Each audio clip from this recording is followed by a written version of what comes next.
사랑하는 초업제교회 성도 여러분, 유튜브 시청자, 구독자 성도 여러분 반갑습니다. 김정빈 목사입니다.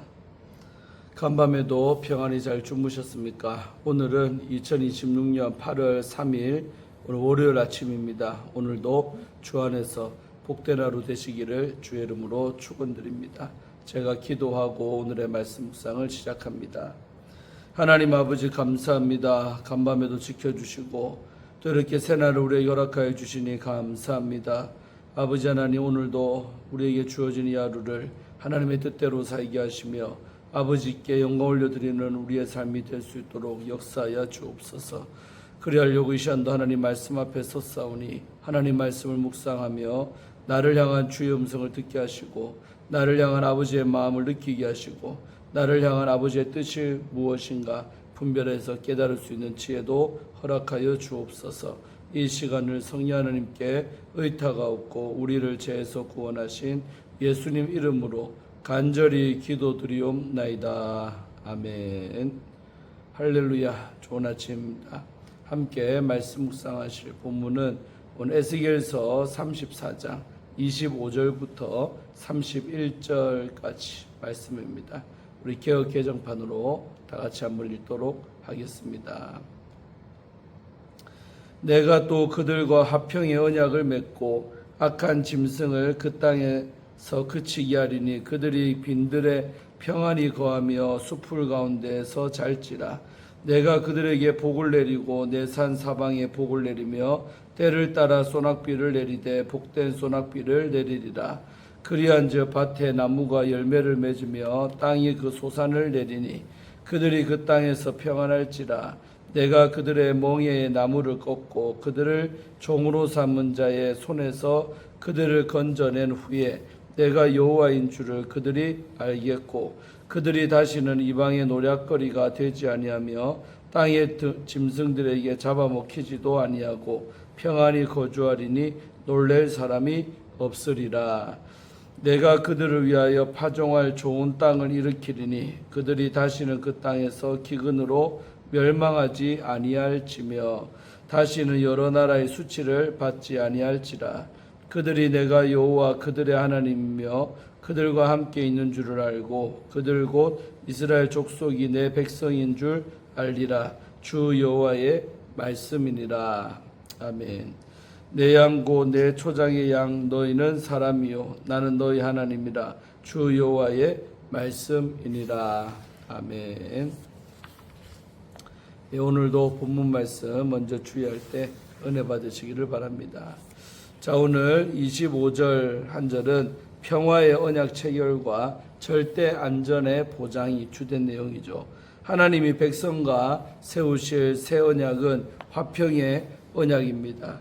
이 화평, 우리가 잘 아는 단어죠. 샬롬이라는데 이 샬롬, 화평은 단순히 전쟁이나 갈등이 없는 소극적인 상태를 넘어 영적, 육체적 번영과 안전이 가득하게 보장된 모자람이 없는 궁극적인 온전함을 뜻합니다. 이 언약은 우리 37장 26절에서 영원한 언약으로 심화가 되고 또 노아 언약과 신학적으로 연속성을 이룹니다. 평화의 언약의 결과로 가장 먼저 일어나는 일은 악한 짐승이 그 땅에서 사라지는 것입니다. 이것은 실제 맹수들의 위협이 사라진다는 이야기이기도 하지만 이스라엘을 삼켜온 이방 열국들과 내부의 폭력적인 억압자들을 함께 가리키는 표현이기도 합니다. 맹수가 우글거리는 위험한 장소인 빈들과 수풀에서 평안히 거하며 자고 머물 수 있다는 것은 하나님의 보호하심이 공간의 제약을 뛰어넘어 완벽하게 작동할 것임을 보여주는 극적인 대조법입니다. 참 목자이신 여호와 아래서 이스라엘은 두려움의 근원이 원천적으로 제거된 절대 안식에 거하게 됩니다. 다음으로 우리 26절에서 27절 상반절까지는 복된 소낙비와 생태계의 낙원적인 회복이 내용입니다. 화평의 언약의 또 다른 결과는 자연 생태계 전체의 근본적인 회복입니다. 26절에서 화평의 언약으로 인한 복이 사람과 땅에 내립니다. 농경 및 목축사였던 고대 이스라엘에서 비는 생존을 좌우하는 생명의 근원이었습니다. 하나님은 가뭄과 기근의 저주를 거두시고 정해진 때를 따라 풍성한 소낙비를 쏟아부어 주십니다. 이로 인해 밭의 나무와 땅은 풍성한 열매와 소산을 맺게 됩니다. 이러한 땅의 비옥함과 번성 모티프는 우리 창세기에 묘사된 타락 이전의 상태를 의미합니다. 황폐해졌던 우리 이스라엘의 산들은 저주받은 땅에서 에덴 동산 같은 낙원으로 놀랍게 재창조가 됩니다. 땅의 소산의 결과를 땅의 백성이 누린다는 표현은 그들이 그 땅에서 평안할 것이라는 표현으로 나타납니다.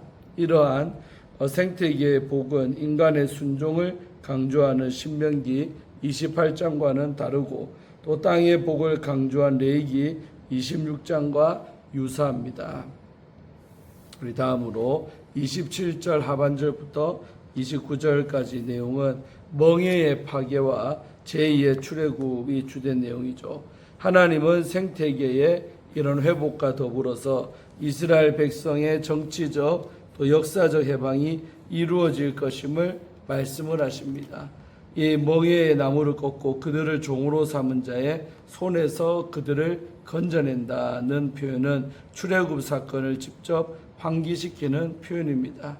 현재 바벨론 포로 생활을 하고 있는 이스라엘 백성에게 과거 하나님이 애굽의 멍에를 꺾으시고 이스라엘 백성을 출애굽시킨 그 전능하신 능력으로 바벨론의 멍에를 꺾으시겠다는 약속입니다. 출바벨론 사건은 어떤 결과를 초래합니까? 이 사건은 이스라엘 백성으로 하여금 자신들을 구원하신 분이 누구인지를 깊이 일깨우는 신앙적인 인식의 계기가 됩니다. 내가 여호와인 줄을 그들이 알겠고라는 선언을 통해 하나님의 모든 행동 결국 당신이 여호와이심을 온 세상에 알리려는 목적을 향해 나아갑니다. 또한 우리 출바벨론 이후의 약속은 무엇입니까? 이스라엘이 다시는 이방 민족들에게 약탈을 당하거나 또 짐승들에게 삼켜지는 수모를 겪지 않을 것입니다. 놀랄 사람이 없으리라는 선언은 25절에서 시작된 절대 안전의 주제를 다시 한번 힘있게 확인을 합니다. 이는 레위기 26장 6절의 성취입니다. 순종하는 자에게는 내가 그들의 그 땅에 평화를 줄 것인즉 너희가 누울 때 너희를 두렵게 할 자가 없을 것이며 이 놀랄 사람은 이스라엘을 침략해 포로로 끌고 가고 재산을 수탈하던 주변 열강을 의미합니다. 이스라엘을 해치던 이 악한 지도자들이나 이방 세력이 다시는 이스라엘의 삶의 터전에 발붙이지 못하게 하시겠다는 하나님의 강력한 의지의 표명입니다. 이 평화는 고요한 환경에서 저절로 이루어지는 것이 아니라 목자로 인해서 임하는 것입니다. 29절에서 이스라엘 백성을 위한 약속은 이스라엘이 거주할 땅 자체를 파종할 좋은 곳으로 변화시키는 것입니다. 과거 이스라엘의 범죄로 인해 받은 심판 중에 하나는 바로 기근이었고 기근과 파멸로 인해 그들은 열방 사이에서 비웃음과 수치의 대상이 되었습니다. 그러나 이제 그들은 하나님이 제공하시는 비옥한 터전인 파송할 좋은 곳에서 살기 때문에 굶주림은 영원히 사라집니다. 이 양떼의 배부름이 이스라엘의 민족적인 명예를 회복하고 또 이들을 조롱하던 열방을 놀랍게 하는 표징이 됩니다. 하나님의 백성이 누리는 회복은 결코 영적 차원에만 머물지 않고 물질적 결핍도 국가적인 수치도 함께 사라지는 온전하고 총체적인 구원입니다. 다음으로 우리 30절, 31절 두 절은 언약 공식의 성취와 목자와 양의 관계가 나옵니다. 이 풍성한 축복의 절정에서 언약 공식이 선포가 됩니다. 나는 그들의 하나님이 되고 그들은 내 백성이 되리라 라는 이 공식은 원래 언약의 약속, 우리 레위기 26장 12절인데 이 약속에 뿌리를 두고 에스겔서의 회복 본문의 반복해서 등장합니다.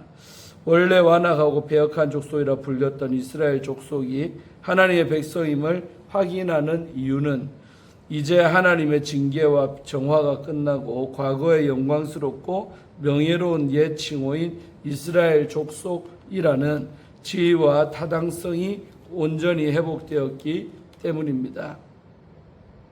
에스겔 34장은 30절 마지막 구절인 그들 곧 이스라엘 족속이 내 백성인 줄 알리라는 말로 마무리될 듯한데 31절에서 내 양 곧 내 초장인 양 너희는 사람이요 나는 너희 하나님이라는 말이 나타난 이유는 과연 무엇이겠습니까? 34장 전체는 목자와 양이라는 거대한 비유로 전개가 되었습니다. 30절까지는 여호와께서 그들의 하나님 되심을 선포했다면 31절은 이 비유의 암호 해독처럼 표현됩니다.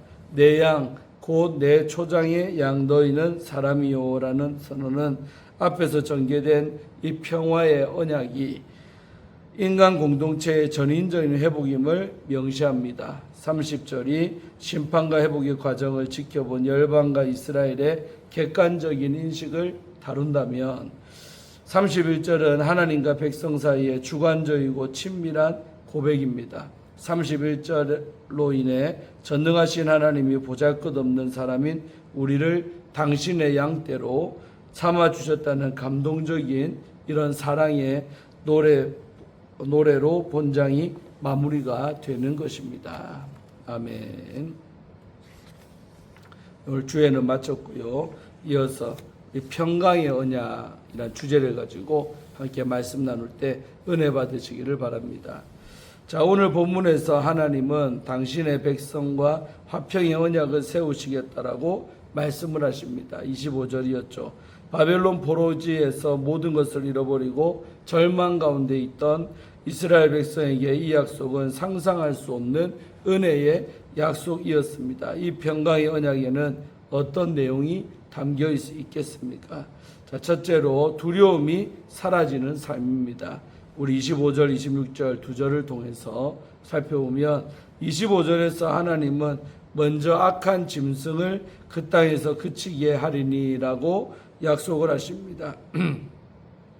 앞서 5절에서 거짓 목자가 양을 돌보지 않아 양떼가 들짐승의 밥이 되었다라고 했는데 이제 하나님이 그 위협을 완전하게 제거하시겠다는 것입니다. 그 결과 양떼는 빈들에서 평안히 거하며 또 숲풀 가운데 잘 수가 있게 됩니다. 광야와 숲풀은 본래 맹수가 숨어있는 위험한 곳입니다. 그런데 하나님의 이 평강의 언약으로 가장 위험한 곳이 가장 평안한 쉼터가 됩니다. 26절에서 하나님은 때를 따라 비를 내리겠다고 약속하십니다. 히브리어 본문상으로는 복의 소낙비입니다. 팔레스타인에서 때를 따라 비가 내리지 않으면 기근이 왔고 백성은 굶어 죽었습니다. 하나님은 그 비를 약속하시되 그냥 비가 아니라 복의 소낙비라고 부르셨습니다. 이처럼 하나님의 평강의 언약 안에 들어온 자에게는 두려움이 사라지고 또 가장 메마른 자리에 축복의 소낙비가 쏟아집니다. 아멘. 또 둘째로 속박이 끊어지는 삶입니다. 27절부터 29절까지의 말씀을 통해서 보면 하나님은 이렇게 약속하십니다. 밭에 나무가 열매를 맺으며 땅이 그 소산을 내리니 그들이 그 땅에서 평안할지라. 기근의 두려움이 풍요로 바뀝니다. 그런데 그 풍요의 전제 조건이 27절 후반에 나옵니다. 내가 그들의 멍에의 나무를 꺾고 그들을 종으로 삼은 자의 손에서 그들을 건져낸 후에 내가 여호와인 줄을 그들이 알겠고, 여기서 꺾다로 번역된 우리 샤바르는 수리하거나 풀어주는 정도가 아니라 완전히 부수는 것을 의미합니다. 28절은 그 해방의 결과를 선포합니다. 그들이 다시는 이방의 노략거리가 되지 아니하며, 이 약속은 포로 귀환에서 부분적으로 성취되었지만 궁극적으로 예수 그리스도 안에서 완성됩니다. 사도 바울은 선포했습니다. 그리스도께서 우리를 자유롭게 하시려고 자유를 주셨으니 그러므로 굳게 서서 다시는 종의 멍에를 매지 말라. 갈라디아서 5장 1절의 말씀이죠.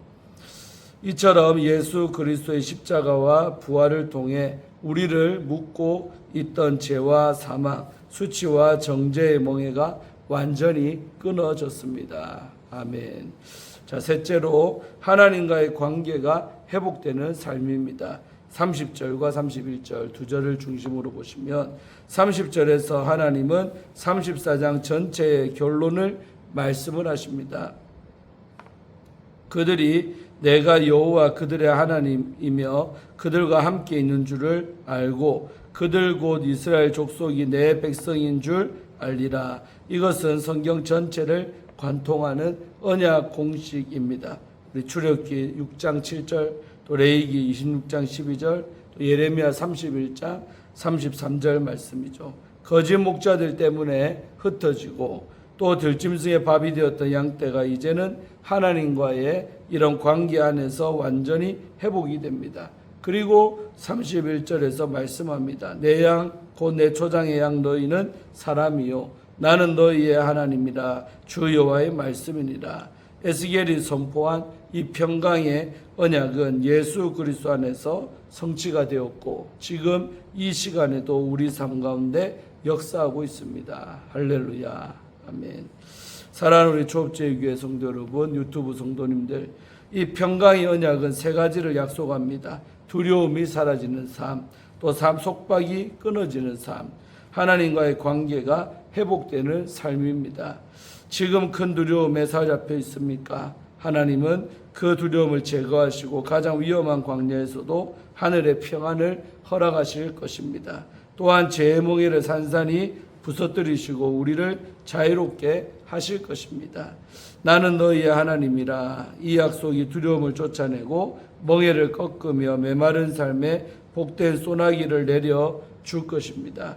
화평의 언약 안에서 참 평안을 누리기를 주님의 이름으로 축복합니다. 아멘.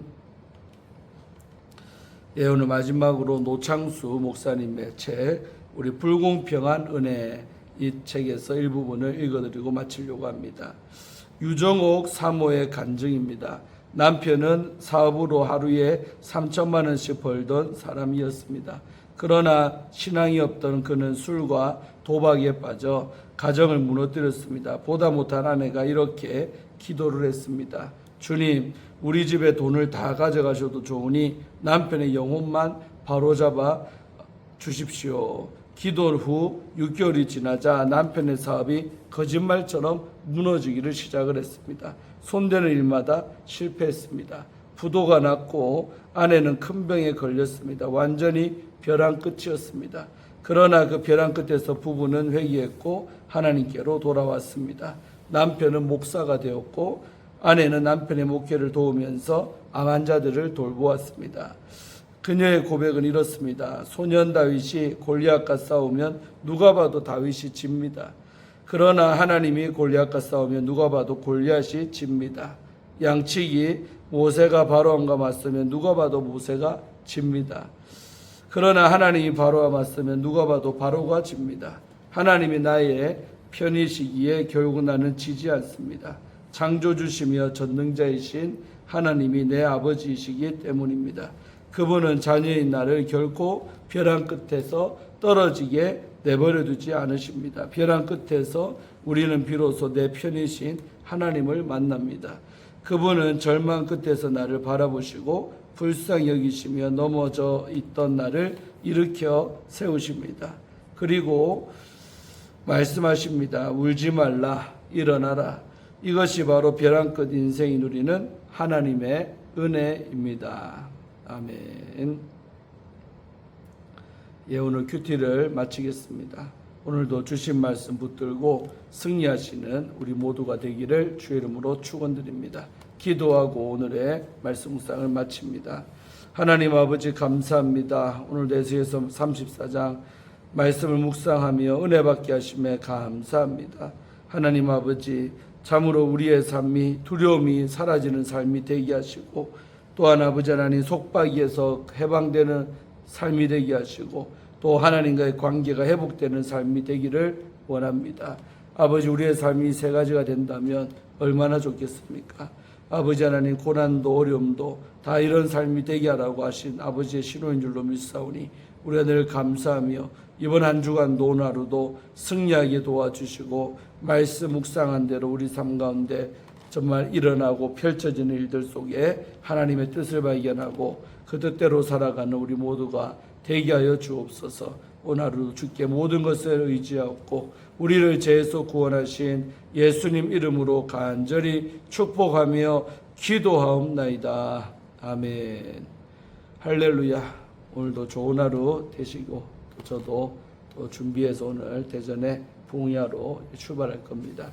오늘도 잘 도착해서 첫 봉야도 잘 마칠 수 있도록 도와주시고 내일 아침에 또 숙소에서 제가 유튜브 함께 하면서 은혜 받도록 하겠습니다. 내일 아침에 뵙겠습니다. 좋은 하루 되시기를 바랍니다. 샬롬.